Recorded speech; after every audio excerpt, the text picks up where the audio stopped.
سیار بن سلامہ نے بیان کیا، انہوں نے بیان کیا کہ میں اپنے باپ کے ساتھ ابو برزہ اسلمی صحابی رضی اللہ تعالیٰ عنہ کے پاس گیا۔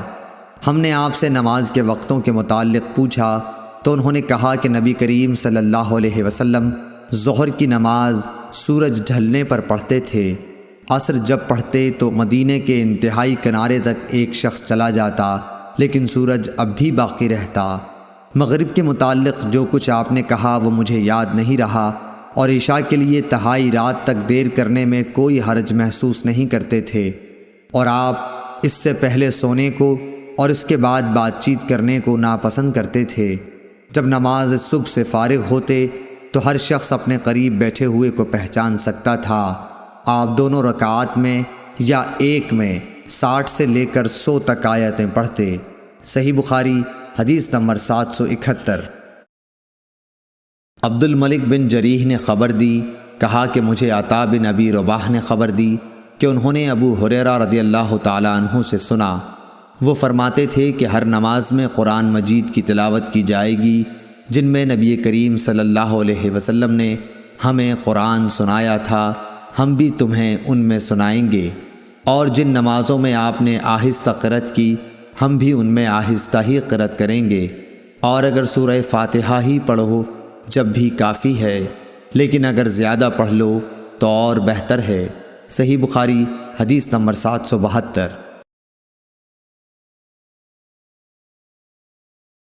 حضرت عبداللہ بن عباس رضی اللہ تعالیٰ عنہ سے روایت ہے، انہوں نے کہا کہ نبی کریم صلی اللہ علیہ وسلم ایک مرتبہ چند صحابہ رضی اللہ عنہم کے ساتھ عکاظ کے بازار کی طرف گئے۔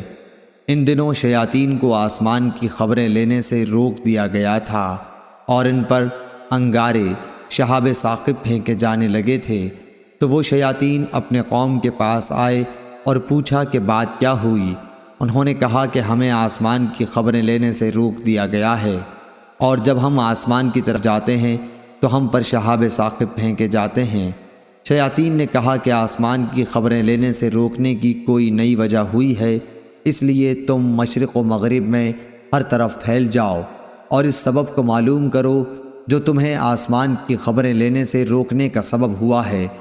وجہ معلوم کرنے کے لیے نکلے ہوئے شیاطین تہامہ کی طرف گئے، جہاں نبی کریم صلی اللہ علیہ وسلم عکاظ کے بازار کو جاتے ہوئے مقام نخلہ میں اپنے اصحاب کے ساتھ نماز فجر پڑھ رہے تھے۔ جب قرآن مجید انہوں نے سنا تو غور سے اس کی طرف کان لگا دیے، پھر کہا اللہ کی قسم یہی ہے جو آسمان کی خبریں سننے سے روکنے کا باعث بنا ہے۔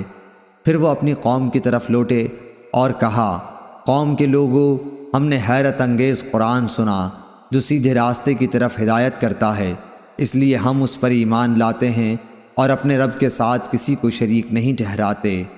اس پر نبی کریم صلی اللہ علیہ وسلم پر یہ آیت نازل ہوئی، قل اوحی الی، آپ کہیے کہ مجھے وحی کے ذریعے بتایا گیا ہے اور آپ پر جنوں کی گفتگو وحی کی گئی تھی۔ صحیح بخاری حدیث نمبر 773۔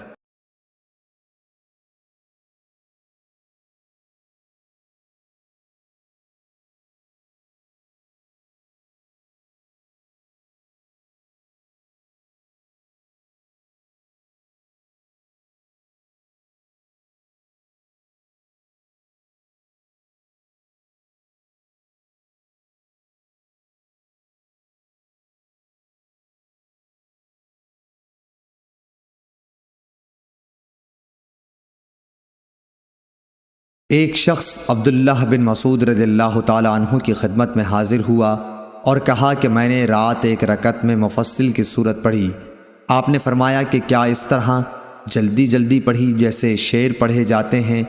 میں ان ہم معنی صورتوں کو جانتا ہوں جنہیں نبی کریم صلی اللہ علیہ وسلم ایک ساتھ ملا کر پڑھتے تھے۔ آپ نے مفصل کی 20 صورتوں کا ذکر کیا، ہر رکعت کے لیے 2 2 صورتیں۔